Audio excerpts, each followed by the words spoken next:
पहली, आम के पत्ते की बंदरवाल। जब हमारे यहाँ सत्यनारायण भगवान की कथा करते हैं, ब्याह होता है, शादी होती है, शुभ कार्य होता है, तो दरवाजे पर आम की बंदरवाल लगती है। ये शुभ कार्य की सूचक है। दूसरे नंबर पर है पीपल के पत्ते की बंदरवाल। ये अमावस्या के एक दिन पहले लगती है और अमावस्या के दूसरे दिन उतरती है और इसको फिर ठंडा कर दिया जाता है। ये जिसके घर में पितृदोष होता है, 1 रुपए कमाओ 100 रुपए खर्च वाला काम या मानसिक टेंशन कुछ चल रहा हो, तो पीपल के पत्ते की बंदरवाल लगाई जाती है। तीसरे नंबर पर होती है नीम की बंदरवाल। ये गुणी पूर्णिमा का जो दिन रहता है, चैत्री नवरात्र जिस दिन प्रारंभ होते हैं, नया संवत्सर जिस दिन प्रारंभ होता है, उस दिन नीम के पत्ते की बंदरवाल लगती है, जो नवरात्रि के 9 दिन तक दरवाजे के बाहर लगी होती है, जिससे घर में कोई नई बीमारी प्रवेश नहीं करती, वो बीमारी बाहर निकल जाती है। इसको नीम के पत्ते की बंदरवाल।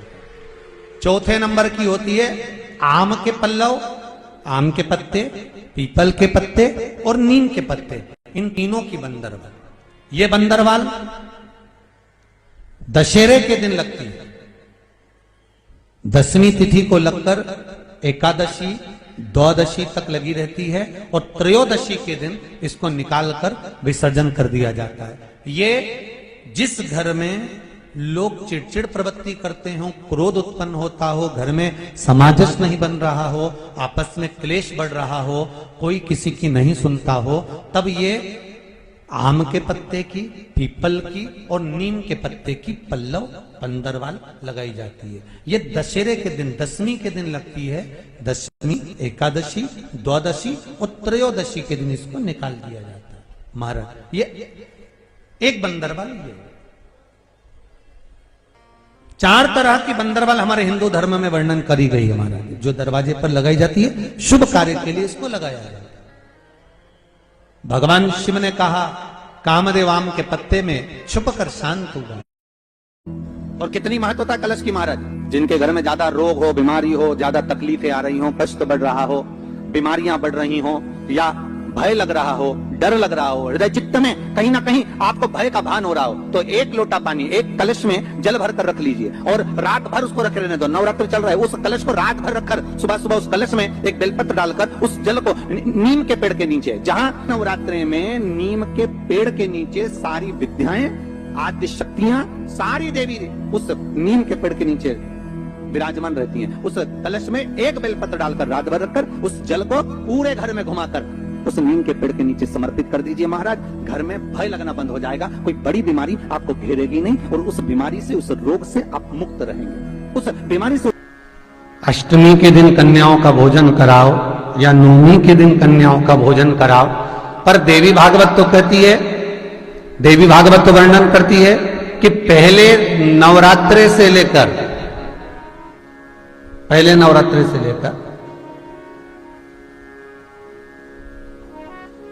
नौवीं तिथि तक जितने दिन देवी के होते हैं, प्रत्येक दिन में आप किसी भी दिन कन्याओं का भोजन करा सकते हो, पहली रात्रि से लेकर, पहला दिन से लेकर।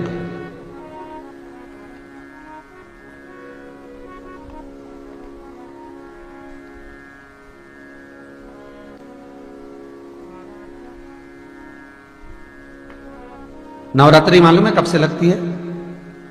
आप लोगों को ज्ञात होगा ना, नवरात्रि कब से लगती है? अमावस्या से कि एकम से? अरे जितने लोग सुन रहे हो जरा बोलो तो भाव से। अमावस्या से लगती है कि एकम से लगती है? तो सब लोग कहेंगे महाराज जी पड़वा से लगती है, एकम से। पर देवी भागवत कहती है अगर एकम से लगी तो नवरात्रि पूर्ण कैसे हुई? एकम का दिन लगी तो एकम के दिन की रात्रि, फिर दूज के दिन की रात्रि, तीज के दिन की रात्रि, चतुर्थ दिन की रात्रि, पंचम दिन की रात्रि, छठे दिन की, 7वें दिन की, 8वें दिन की, 9वें दिन की रात्रि। पर 9वें दिन तो सुबेरे पूजन करके, यज्ञ करके, अनुष्ठान करके देवी को विसर्जन कर दिया, फिर नवरात्रि पूर्ण कैसे हुई? नवरात्रि की पूर्णता होती है अमावस्या की रात से गिनी जाती है। कौन से दिन से गिनते हैं? अमावस्या की रात्रि, फिर एकम की रात्रि, फिर दूज की रात्रि, ऐसे गिनते गिनते अष्टमी की रात्रि तक और नवमी के दिन सुबह तक या दोपहर तक या शाम तक जब तक आप यज्ञ ना करें तब तक ये 9 रात्रियां पूर्ण गिनी जाती हैं महाराज देवी भागवत के हिसाब से। पूर्णता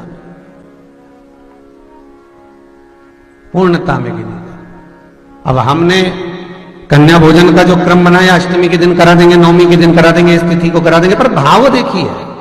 शास्त्र कहता है भूखे को भोजन जब कराइए जब उसको भूख लगी हो, और ऐसों को कराइए जिसको जरूरत पड़ रही है।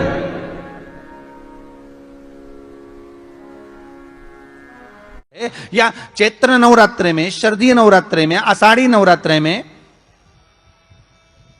आदिक पौष नवरात्रे में हम शंकर की, हम जगतजननी जगदम्बा की जब स्थापना करते हैं, या हम नूतन घर का प्रवेश करते हैं, या गणेश जी की स्थापना करते हैं, या कोई दुकान को प्रवेश करते हैं, या कोई शुभ कार्य करने के लिए अग्रण्य होते हैं, तो हम कलश की स्थापना क्यों करते हैं? आज शिव महापुराण में शुरुआत में अपन शिव और पार्वती की यही संवाद को लेकर चलते हैं।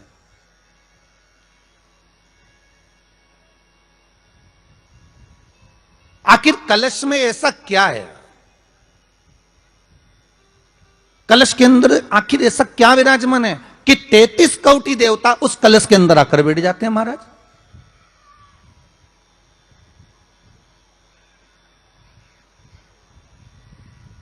आप कोई यज्ञ करने जा रहे हो, आप कोई पोथी पुराण करने जा रहे हो, आप कोई अच्छा कार्य करने जा रहे हो, तो ब्राह्मण देवता कह देते कलश की स्थापना होगी, कलश की शोभा यात्रा निकलेगी, कलश यात्रा निकलेगी, कलश विराजमान होगा। और आज हर की पौड़ी पर, प्रयागराज में, या उज्जैनी में, नासिक में जो बड़े बड़े कुंभ के मेले होते, कुंभ का मतलब भी तो कलश से होता, उसकी महत्वता क्यों है? उस कुंभ की, उस घड़े की महत्वता कहां से प्रकट हो गई?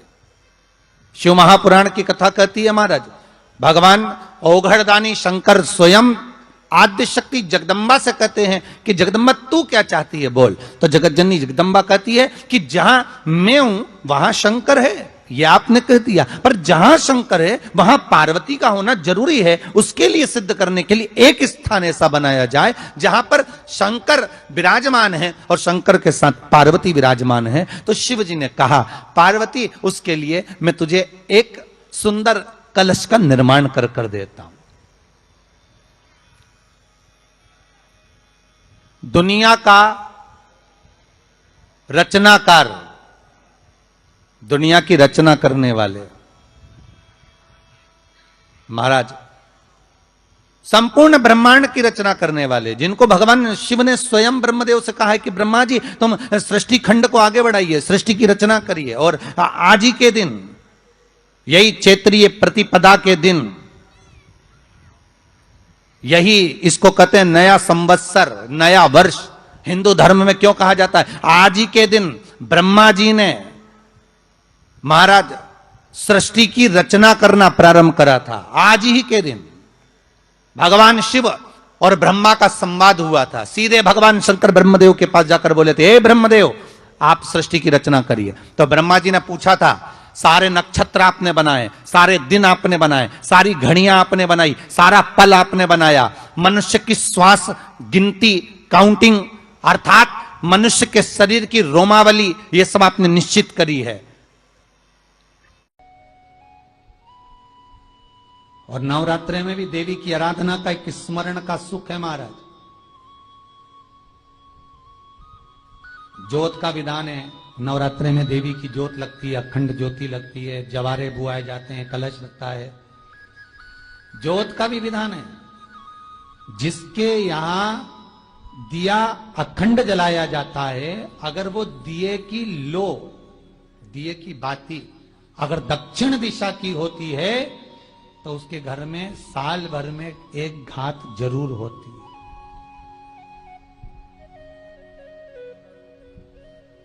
जो दिया अखंड जलता है उसकी बाती का मुख दक्षिण का नहीं होना चाहिए। अगर आपने देवी भागवत का स्मरण कराओ, देवी भागवत को अगर सुना हो, तो देवी भागवत में स्पष्ट किया गया कि पूर्व की ओर मुख करा हुआ दिया, अर्थात पूर्व की ओर ज्योत जो जलाई जाती है वो संपदा की वृद्धि करती है। पश्चिम की ओर मुख कर जो ज्योत लगाई जाती है महाराज वो वैभव को देती है, और उत्तर की ओर जो मुख कर ज्योत जलाई जाती है, उत्तर की ओर जो ज्योत का मुख रहता है वो आयु की वृद्धि करती है, घर में अकाल मौत को रोकती है।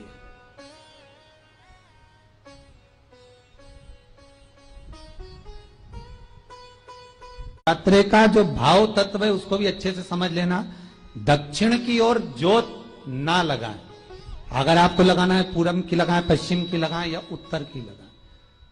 और जितने दिन महारानी जगदम्बा जगत धात्री दुर्गा भवानी, अब की बार माता जी घोड़े पर आई है, हर बार देवी बदल बदल के आती है, इस बार जो नवरात्रे आए वो घोड़े के आए।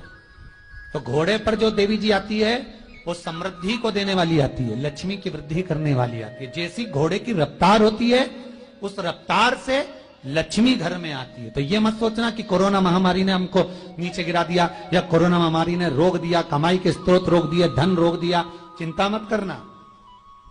मेरी मां जगत जननी दुर्गा भवानी अब की बार घोड़े पर आई है, साल भर में इतना धन दे देगी कि आपने पीछे के 4 साल में नहीं कमाया होगा, इतनी मेरी मां भंडार भर देगी। ये घोड़े पर आई है, कोई साधारण नहीं हो सकता।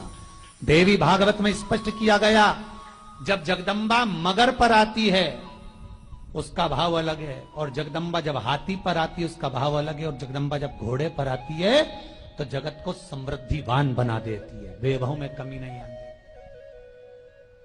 अभी भले दुनिया के लोग अभी रोते हैं कि पैसा नहीं आ रहा, जरा सी मिट्टी की दुकान भी अगर आप खोल कर बैठेंगे तो चांदी और सोना के बराबर कमाएंगे, इतना धन देगी वो मारा, साधारण नहीं है मेरी माता।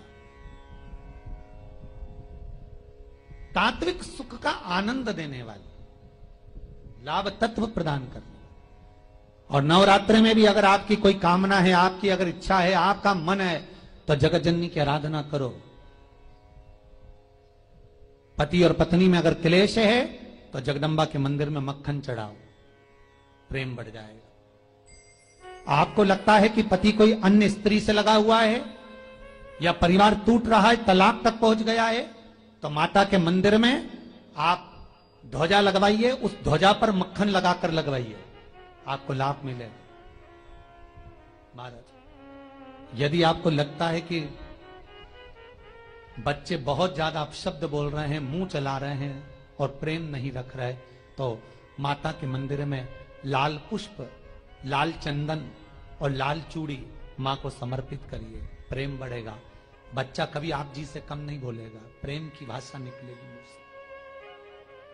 मां जगत जननी की आराधना, जगदम्बा की उपासना। नवरात्रे में 9 दिन में से कोई एक दिन ऐसा ले लो जिस दिन कन्याओं का भोजन कराओ, साथ में उनको लाल चुनरी ओढ़ाओ या कोई लाल वस्त्र, लाल पूजन की सामग्री उनको दो, सुख मिलेगा, आनंद आएगा।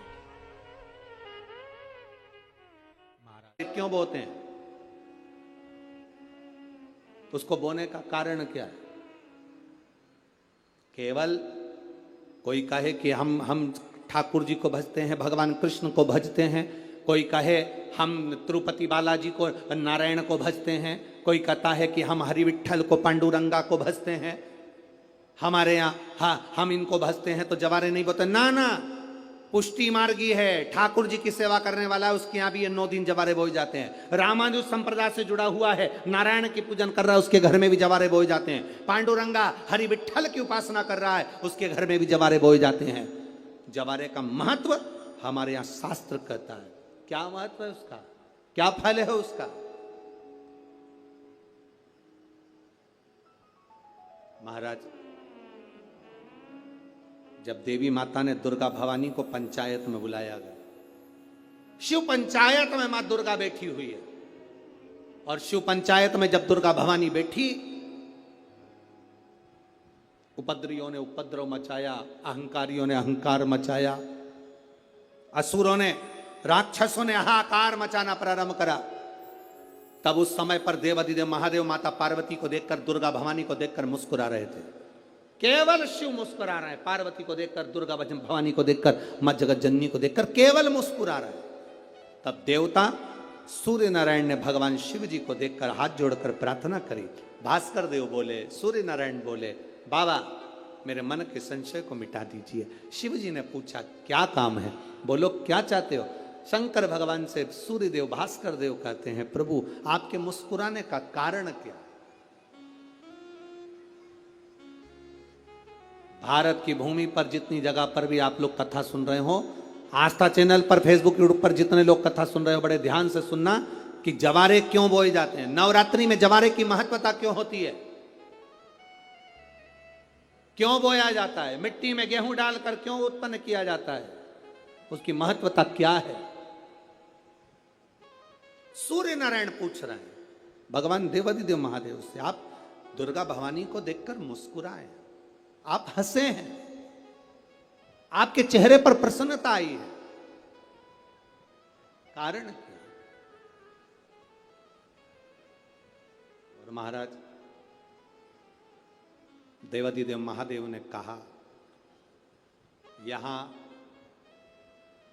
भगवान विष्णु, गणेश जी, भास्कर देव, आप सब बैठे हो।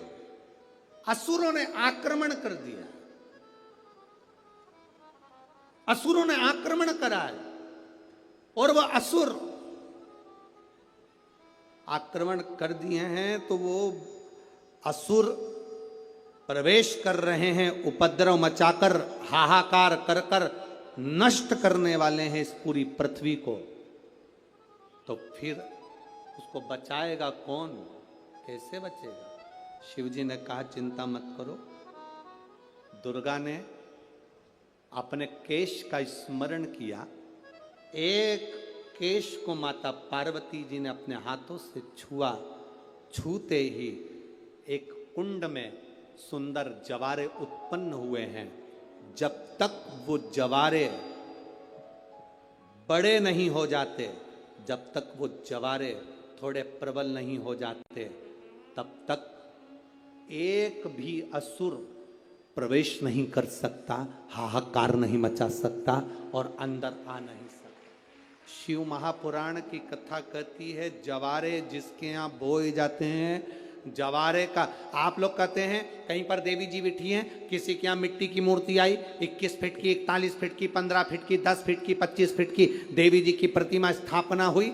लोग कहते हैं हम देवी जी का दर्शन करने जा रहे हैं, दुर्गा जी का दर्शन करने जा रहे हैं। शिव महापुराण की कथा कहती है वो दुर्गा जी का दर्शन नहीं, देवी का दर्शन नहीं।